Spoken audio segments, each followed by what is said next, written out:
Hey everybody, welcome to Old Comic Book Review. Here's a beat up copy of The Mighty Heroes from the late 1960s. We're going to get to the date a little bit later.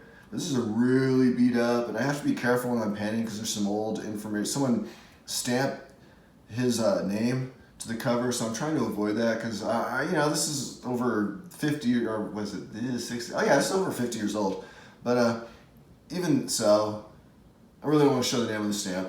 I am going to demonstrate how beat up this comic is. Now, if it were in good condition, it might be worth some money, but this copy isn't, so I kept it. I sold most of my comics a little bit ago to pay off some debt, but I kept some beat up comics because they're worthless anyways. Like I always say, beat up comics are the best to read because you can read them in a relaxed frame of mind. You don't have to worry about ruining them.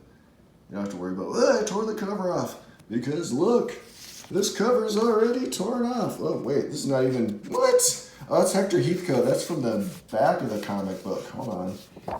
So the Mighty Heroes don't even take up the whole comic book. All right, so there you go, the Mighty Heroes. But let's introduce our Mighty Heroes. Oh, and this is from Dell, because you know it's not a Marvel comic book.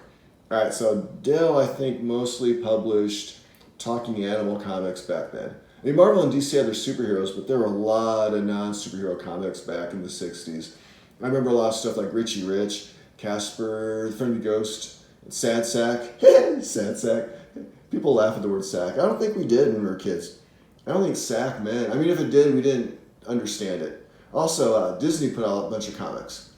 And I'm pretty sure stuff like this sold well. I saw kids reading stuff like this all the time. Maybe not this particular comic, but the non-comic book, the non-superhero stuff. All right, let's take a look at these heroes. I'm going to see if I can do this without... I'm going to see if I can avoid the stamp. It's just Cuckoo Man, Tornado Man, Rope Man, and then you got,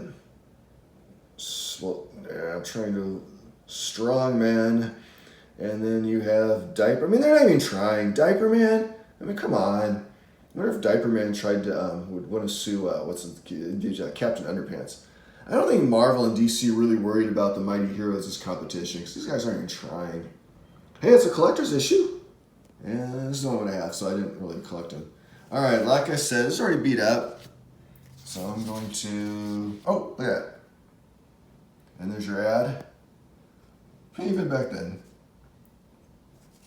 Just, I don't think intermittent fasting was a thing. All right, so I'm gonna move the cover over to the side. And let's take a look at this. Okay, basic drawings, nothing great. And let me just come out. All right, March 1967. So we're going to introduce our heroes first, I think. It looks like Cuckoo Man, Diaper Man's Dreaming of the Bottles.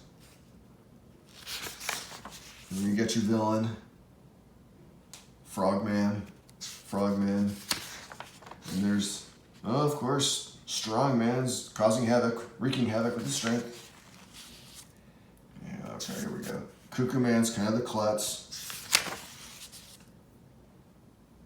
And then I think Diaper Man got his strength from drinking bottles. I don't know if that was 1960s pre-programming for bottle feeding, but I don't really get into conspiracies all that much.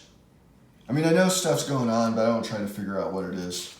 It would drive me nuts. All right, so you got your fight scene. Decent storytelling. If you can get past, he's drinking the bottle for strength. If you can get past the fact they didn't really put a lot of effort into it. A lot of action. And then that's it. What was that, a 10-page story? I mean, it's feel kind of ripped off. And then you get your talking animals. Dinky Duck. And then, you know what? See, I don't know if that's supposed to mean anything. You know, that's supposed to represent, when I was a kid, I don't think we made that association. But I can see why people would kind of be, I don't want to get into that too much. And you got Heckle and Jekyll, more talking animals. And again, I don't know if the artists or if the creators were meaning to, I don't even get into that. But I can understand if people think that. And then I'm going to, oops, sorry, there's my finger. There's Hector Heathcote. It looks to me like it's a guy out of place. Like it's a guy in a revolutionary outfit in modern times, but now this is actually a Revolutionary War comedy. So he finds money, and of course, someone's there to claim it. And he claims it's for the war effort. Sure. And so you find the story. And oh boy, those crazy lobster backs. Okay, they call them that, not me. I'm just using language from the, where is it? I think they did it here somewhere. See, I got General Cornwallis reference. And then you find it at the end. Hey, it really was for the war effort. USA, USA. I just realized there aren't any ads like in those old Marvel comics. Getting annoying. Every other page is ads. All right, that's kind of cool. Maybe Dell should have had ads. I don't know. Maybe it'd still be around. Okay, anyways, this is your example. Oh, and then there's the back cover stamps. And so I'm going to see if I can actually put this back together. I will not tape it. I'm not going to try to fake it. All right. Whoops. There you go. Very good. Anyways, this is your example of a non-Marvel or non-DC comic from the 1960s, and this might demonstrate why Marvel grew so much in the 1960s. I don't know, maybe you'd wish there were more comics like this. I mean talking animals, but not with the types that maybe represent, I don't mean like that. I just mean maybe people like the concept of talking animal comics. All right, anyways, thanks for watching. And if you enjoyed the video, you can subscribe to Dysfunctional Literacy for more book reviews and old comic book reviews as well. Plus, you can go to dysfunctionalliteracy.com for a bunch more stuff. Remember, just because you can read Moby Dick doesn't mean you have to. There's a lot of other great stuff out there too. All right, thanks. That's it. I'm done.